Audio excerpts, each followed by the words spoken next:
గత వైసీపీ ప్రభుత్వంలో ఆ పార్టీ నేతల దుర్మార్గాలు దురాఘాతాలపై బాధితులు ఒక్కొక్కరు వరుసగా బయటకు వస్తున్నారు.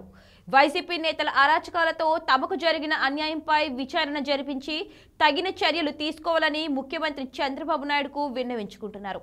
బుధవారం టీడీపీ కేంద్ర కార్యాలయంలో ప్రజల నుంచి వినతులు స్వీకరించిన ముఖ్యమంత్రికి తమపై వైసీపీ మూకలు దుర్మార్గంగా ఎలా దాడులు చేసింది, ఆస్తులు ఎలా దౌర్జన్యంగా స్వాధీనం చేసుకున్నారనేది దానిని బాధితులు వివరించారు. తమకు న్యాయం జరిగేలా చూడాలని కోరగా అన్యాయాలు అక్రమాలపై విచారణకు హామీ ఇచ్చారు. అలాగే దివ్యాంగులు వృద్ధుల నుంచి అర్జీలు తీసుకొని తక్షణ సహాయంగా పలువురికి ముఖ్యమంత్రి ఆర్థిక సహాయం అందించారు. అధికారాన్ని అడ్డం పెట్టుకొని వైసీపీ ఎమ్మెల్సీ తలసిల రఘురాం తమ తండ్రిపై అక్రమ కేసులు పెట్టి వేధించారని నాటి సీఐ రవీంద్ర ఏసీపీ హనుమంతరావుతో బెదిరించి 10 కోట్ల రూపాయలు విలువైన తమ ఆస్తులు రాయించుకున్నారని గొల్లపూడికి చెందిన కారంపూడి అభిరాం సీఎంకు ఫిర్యాదు చేశారు. ఎంపీటీసీ ఎన్నికల్లో తన తండ్రి రవీంద్ర నామినేషన్ వేశారన్న అక్కసుతో లక్ష్యంగా చేసుకొని వేధించి కేసులు పెట్టి 73 రోజులు జైల్లో పెట్టారని వాపోయారు. తమ దగ్గర అప్పు తీసుకున్న వారిని తిరిగి ఇవ్వనివ్వకుండా అడ్డుకొని 3.5 కోట్లు నష్టపోయేలా చేశారని వైసీపీ వేధింపులతో బలన్మరణానికి పాల్పడ్డారని అభిరాం కన్నీటి పర్యంతమయ్యారు.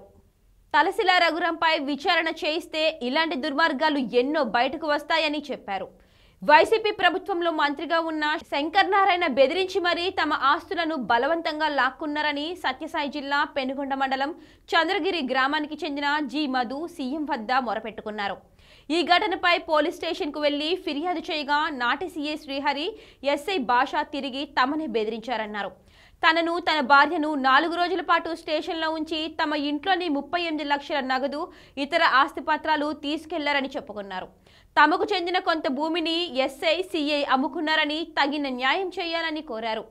చంపావతి నది నుంచి అక్రమంగా ఇసుక తరలింపును అడ్డుకున్నందుకు 2022లో తనపై వైసీపీ నేత మైపాడు ప్రసాద్ దాడి చేశారని, తిరిగి తనపైనే కేసు పెట్టారని నెల్లిమర్లకు చెందిన పి సురేష్ చెప్పుకొచ్చారు. అన్నా క్యాంటీన్కు గొల్లపూడికి చెందిన వృద్ధురాలు యలమంచిలి బేబీ సరోజిని 1 లక్ష రూపాయలను విరాళంగా అందించారు.